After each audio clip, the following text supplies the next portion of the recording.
नमस्कार। आशा है आप प्रसन्न होंगे। मैं यशपाल हंस करनाल से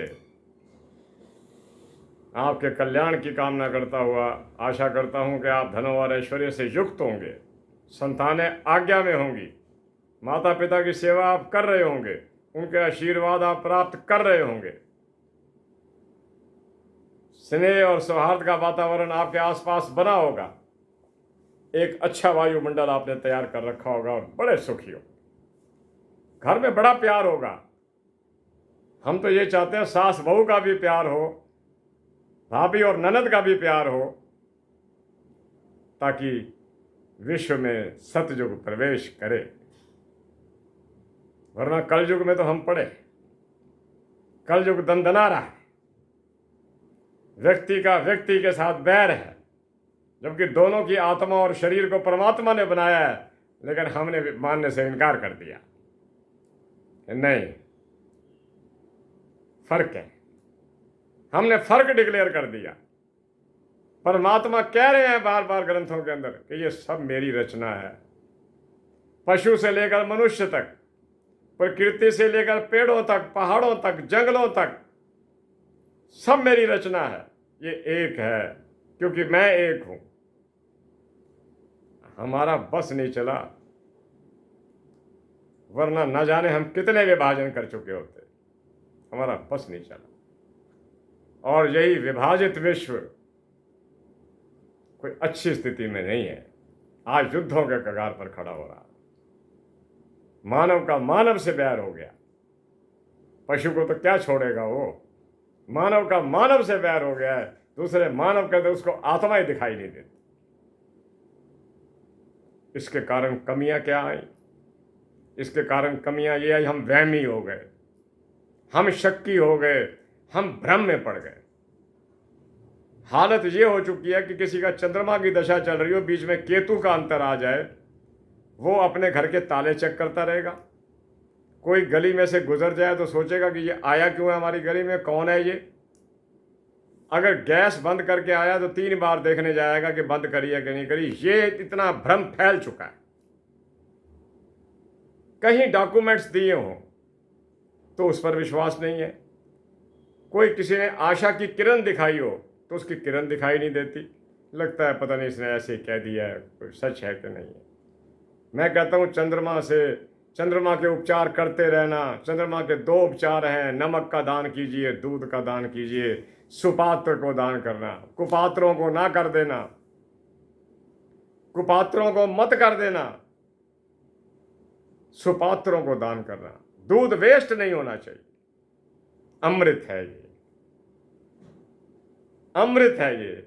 इस अमृत का सदुपयोग कीजिए, दूसरों को पिलाइए, खुद पीजिए, अपनी सेहत को ठीक रखिए।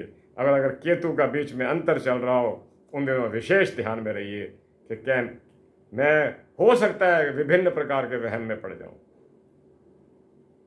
होता क्या है, थोड़ी सी कोई तकलीफ हो गई तो आदमी इसको एक्सट्रीम पर ले जाएगा कि कहीं ये बढ़ती बढ़ती ये ना हो जाए, वो ना हो जाए, कहीं मेरा बुरा हाल ना हो जाए। जबकि ऐसा कुछ नहीं होता। होने को तो कुछ भी हो सकता है, लेकिन आप गलत कल्पना करके तो ना बैठो। ये चंद्रमा और केतु करवाता है। केतु का दान मैंने बता रखा है आपको। गाय को दुनिया देती है, आप भैंस को भी दीजिए, काले कुत्ते को भी दीजिए। केतु बड़ा गजब का प्लेनेट है। केतु को आप कमजोर प्लेनेट मत समझना। ये ठीक है कि उसका सिर नहीं है, लेकिन उसे मंगल का रूप माना गया है, शक्ति का निरूपक माना गया है। आप ये दोनों काम करना ताकि आप भ्रम में से बाहर निकलो। ईश्वर आपको सेहत प्रदान करे, माता सरस्वती आप पर कृपा करे, आपको बुद्धि प्रदान करे, ज्ञान, मेधा और प्रज्ञा बुद्धि प्रदान करे। घरों में परस्पर भाईचारा बना रहे, प्रेम बना रहे, सासू माँ और कुल वधू का आपस में प्यार हो, ननद का और भाभी का आपस में भाई बहनों जैसा प्यार हो, ताकि घर के अंदर लक्ष्मी व्याप्त हो। मैंने कई बार आपको शब्द बताए हैं, आपको शतपथ ग्रंथों के, कि जिस घर के अंदर झगड़े की आवाज़ें, सुनिएगा, जिस घर में झगड़े की आवाज़ें घर की सीमा को क्रॉस करके, घर की सीमा में रहें तो कोई बात नहीं, घर की सीमा में झगड़े होते आए। जिस घर के अंदर झगड़े की आवाज़ें घर की सीमा को क्रॉस करके गली में चली जाएं, समझ लो दुर्भाग्य ने इस घर के सौभाग्य के मूल पर चोट कर दी है।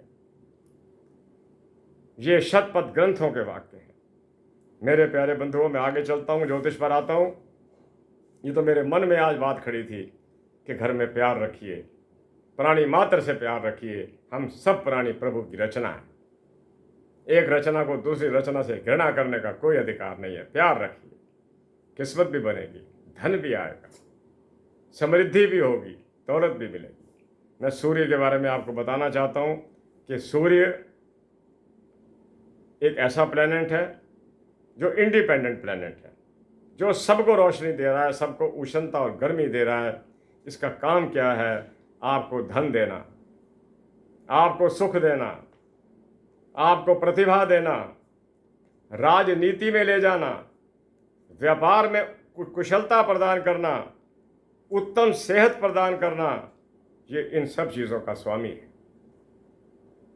सेहत के बारे में तो यहाँ तक कह दिया ग्रंथकारों ने कि सेहत सबसे पहला सुख निरोगी काया। आप बीमार आदमी को कभी सुख, यानी कि बस ये पूछिए, ईश्वर कुछ भी करे, बीमार ना करे किसी को। एक शरीर ही तो है हमारे साथ जिसके बल पर हम काम करते हैं। अगर वो शरीर ही काम करना छोड़ गया, हम हर काम को कल पर छोड़ेंगे। अच्छा, देखते हैं, करते हैं और काम टलता टलता टल जाएगा। मेरे प्यारे बंधुओं, मेरी कोशिश होती है कि मैं आपसे नीति संगत बात करूं। मैं केवल आपको इन चीज़ों में ना उलझा दूं कि ये ऐसे कर देना, वैसे कर देना। मैं तो आपको ये कहता हूं कि दूध चंद्रमा की सबसे प्रिय वस्तु है, उसका सदुपयोग करना, इसे स्वयं पीना और दूसरों को पिलाना। ये ना हो उबल रहा हो, कढ़ाई में वेस्ट हो रहा हो, नहीं। अमृत है ये, अमृत। गाय के दूध को तो वाकई अमृत कहा गया है। ये भागवत पुराण में लिखा हुआ है कि ये कोई दूध थोड़ा है, ये तो अमृत है। अमृतम कई बीमारियों का नाश कर देता है। तो आपको मैं बताया कि सूर्य के अंदर ये गुण है। सूर्य को अगर अर्घ देनी है आपने, तो सूर्य को 11 बजे अर्घ देने ना बैठ जाएगा। कृपा करके सूर्य को उस समय अर्घ दीजिए जब महाराज सूर्य उदित हो रहे होते हैं, जब उदय हो रहे होते हैं, उस समय उसको अर्घ दीजिए और वास्तव में सेहत का लाभ होगा।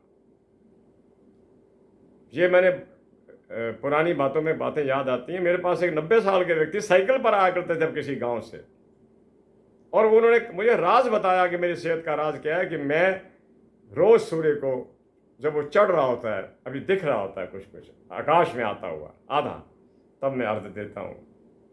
और वो मंत्रों को भी थोड़ा बहुत जानते थे, बुजुर्ग थे, अब तो खैर चले, उनको गए हुए भी ज़माना हो गया। वो ये कहा करते थे, सूर्यो ज्योति ज्योति सूर्या स्वाहा। मैं सूर्य को प्रणाम करता हूँ, लेकिन सबसे पहले मैं उसको प्रणाम करता हूँ जो सूर्य को ज्योति दे रहा है।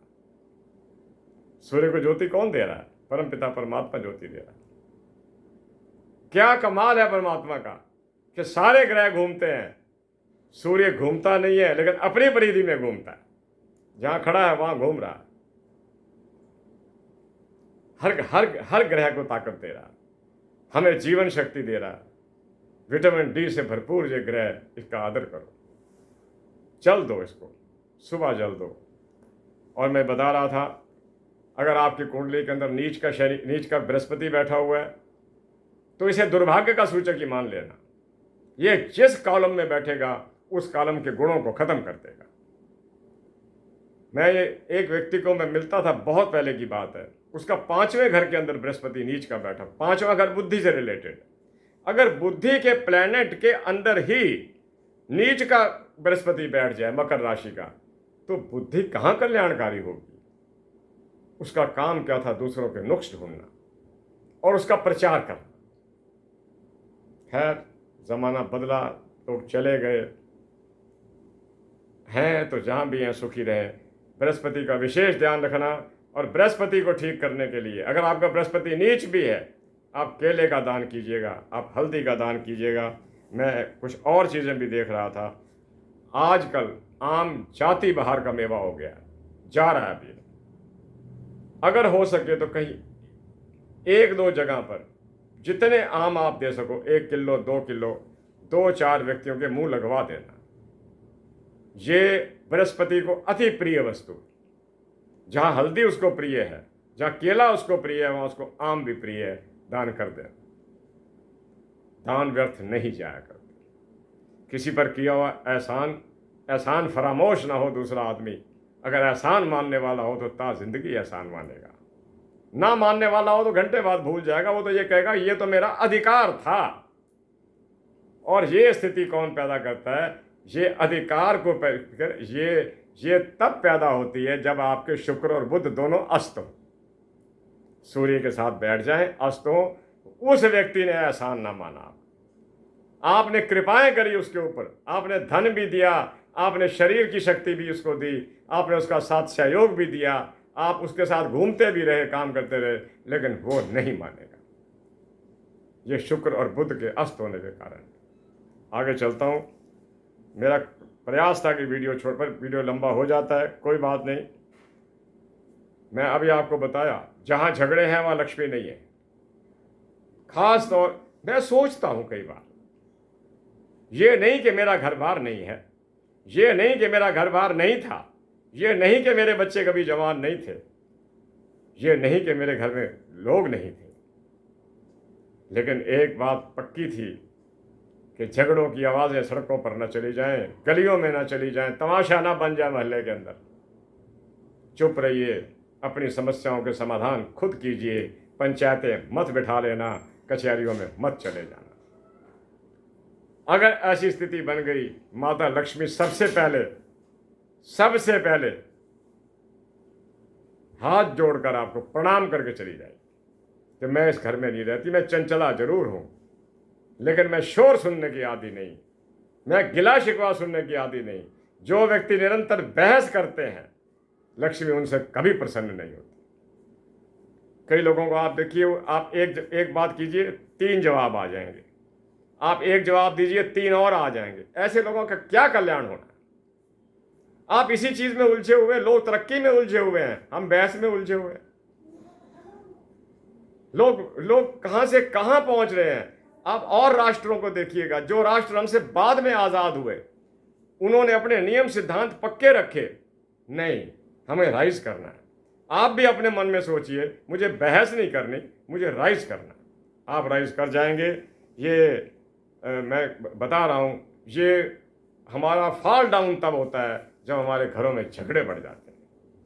झगड़े, अगर आपका कोई बच्चा मानसिक तौर पर विकृत है और उसकी बातें आपको गलत लगती हैं, उसका मेडिकल ट्रीटमेंट करवाइएगा।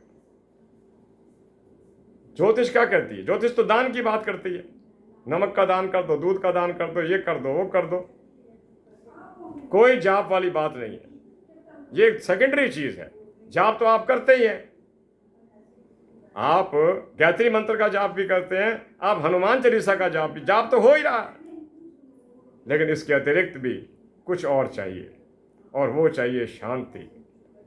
आता है ना वो मंत्र, ओम दौ शांति अंतरिक्ष गंग, शांति पृथ्वी, शांति रापा, शांति रोष दया, शांति वनस्पतया, शांति विश्वे देवा, शांति ब्रह्मा, शांति सर्वगुण। शांति हो, हर जगह शांति हो, खामोशी हो, और जो बातें हो वो प्रेममयी हो, शोर ना हो। अब मैं आपको ये बताता हूं, अगर कुंडली में कई ग्रह इकट्ठे बैठ जाएं, ये भी कोई शुभ संकेत नहीं है, क्योंकि साथ में सूर्य बैठ जाता है, सबको अस्त कर देता है। अगर सूर्य के साथ बुध बैठ गया, शुक्र बैठ गया, बृहस्पति बैठ गया, हो सकता है सारे अस्त हो जाएं, सारे अपना प्रभाव खो जाएंगे। मेरे प्यारे बंधुओं, ऐसी स्थिति के अंदर उन सब का दान कर देना। अगर बृहस्पति अस्त है, बृहस्पति का कीजिए, शुक्र अस्त है, शुक्र का कीजिए, बुध अस्त है, बुध का कीजिए। मैंने बता रखा है, बुध के मूंगे और गाय का चारा है। बुध का आपको मैंने बता रखा है, ये चारा वगैरह। शुक्र का मैंने बता रखा है कि चावल का दान कीजिएगा। चावल के दान के अलावा याद रखना, जो लोग इंटेलिजेंट हैं, the people those who are wise but they are poor, आप उनकी हेल्प कीजिए, उनको उन्नति का मौका दीजिए। अगर आप दे सकते हैं तो उनकी मदद जरूर कीजिए। कई लोग ऐसे हैं जिनकी संतानें विद्वान हैं, लेकिन पिता के पास पैसे न होने के कारण वो उसकी पुस्तकें नहीं खरीद सकता, आप उसको पुस्तकें ले दीजिए। शुक्र का सबसे बड़ा उपाय यह है, आप किसी निर्धन कन्या की शादी के अंदर उसके कन्यादान में कुछ योगदान दे दीजिए। जरूरी नहीं कि आपने सारा देना है, कुछ योगदान दे दीजिए, आपका भला होगा। आज मैं इसी मूड में था कि मैं आपसे इन्हीं चीज़ों की बात करूं कि दान का उपयोग और महत्व क्या है, घर में शांति का महत्व क्या है, इंसान को इंसान मानने का महत्व क्या है। आप इन सारी चीज़ों को अगर आप करोगे, आप प्रभु के प्यारे बन जाओगे, प्रभु के प्यारे बंदे बन जाओगे। जिन लोगों ने समाज में इज्जत प्राप्त करी, उन्होंने सबसे पहला काम यह किया, उन्होंने मानवता से प्यार किया कि नहीं, ये सब गॉड गिफ्टेड है। आगे चलता हूं। अगर आपका शरीर दुर्बल है, शरीर की दुर्बलता बड़ी ही निकृष्ट वस्तु है। ये विवाहों पर प्रतिबंध लगा देती है, व्यक्ति को डरा के रख देती है और इन रोगों को निमंत्रण देती है। शरीर की दुर्बलता रोगों को निमंत्रण देती है। मैं रोगी रह चुका हूं और छोटा सा था, मैं तब से ही महसूस करता था कि मेरे पेट का पूरा सिस्टम काम नहीं करता, जिसने मुझे बहुत तंग किया। और ये तो प्रभु चरणों में जाकर, माँ सरस्वती के चरणों में जाकर मैं आपसे बात करने के समर्थवान हुआ। सेहत के बिना कुछ नहीं है। मैं आपको बताता हूँ कि आप एक काम करना कि आप भंडारों के अंदर, लंगरों के अंदर, वहाँ पर आप लौंग का दान भी किया करो, छोटी इलायची का दान भी किया करो। और ये जो इलायचियाँ हैं, लौंग हैं, ये चीज़ें हैं, इनका आप दान कीजिए, आपको बड़ा भारी लाभ होगा। मैं आपको एक और बड़ी बात बताता हूँ जो हमारे एक मित्र के साथ घटी।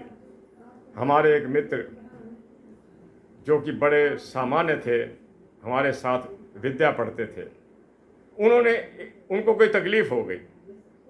तकलीफ़ भी कोई सही नहीं थी, तकलीफ़ भी ऐसी खतरनाक हुई कि वो बड़े दुखी हुए। मैंने एक दिन उनसे पूछ लिया, मैं कहा ऐसा क्यों हुआ? उसने कहा ये मेरे पिता का श्राप है। कितनी खुली बात है। मैं कहा वो कैसे हो गया? कहता एक दिन पिताजी मुझे थप्पड़ मारने लगे थे, मैं कुछ गलती करके आया था, मैंने उनका हाथ मरोड़ दिया था और उनके मुंह से बरबस श्राप निकल गया था कि जिस जवान शरीर से तू मेरा अपमान कर रहा है, ये शरीर तेरा एक दिन साथ छोड़ेगा। और शरीर ने मेरा क्या साथ छोड़ा कि मेरी दोनों टांगें कमज़ोर हो गई, अब मैं चलने में असमर्थ हूँ। मैं आपको यही बार बार कहता हूँ, बड़ों का आदर कीजिए, माता पिता का आदर कीजिए। उन्होंने आखिर जन्म दिया हमारे को।